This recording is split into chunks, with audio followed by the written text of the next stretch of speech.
بالرغم من ان احنا بقينا 73,000 كيف قهوة وكلهم عارفين كويس قوي يشتروا ايه وخلطاتهم ايه، الا ان حتى الان في ناس بتشكل انها ما بتعرفش تعمل قهوة.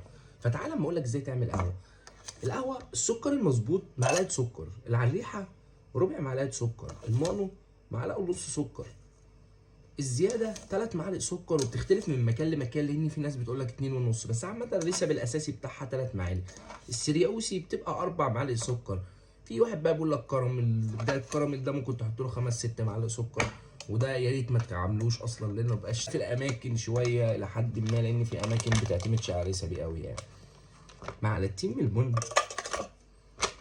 ممكن ناخدهم معلقتين ممسوحين. لو انت بتحبها تقيله زيي وغبي شويه في شرب القهوه ممكن تاخدها معلقتين كتار. قهوة يعني تلج، قهوة يعني ميكس. هنمكس التلج مع البن مع المية عشان في النهاية نطلع فنجان قهوة متكامل. فبالتالي احنا محتاجين لا تقعد أطول مدة على النار، بمعنى أصح احنا محتاجين القهوة تقعد أكبر مدة على النار. بلاش أقول لكم بقى القصة العلمية بتاعتنا اللي احنا يعني هرينا فيها كتير، يعني احنا هرينا فيها كتير يا جدعان. كده اول ما التلج يسيح هنديلها التقليبه الجميله ورميه المعلقه.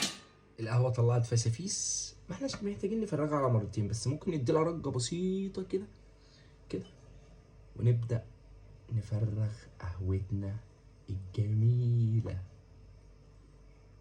وعلى رأي اختنا ام وفايه اللي يقول لك فوده انتهى قول له ده عندها، ابعتها له.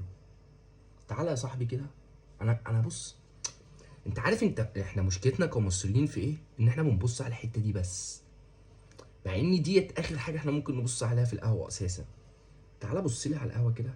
طب اقول لك على حاجه، بما اننا الساعه 2 بالليل فاكيد انا مش هشرب قهوه لان انا مش عبيط، علشان مش هعرف انام. تعالى نفرغها كده.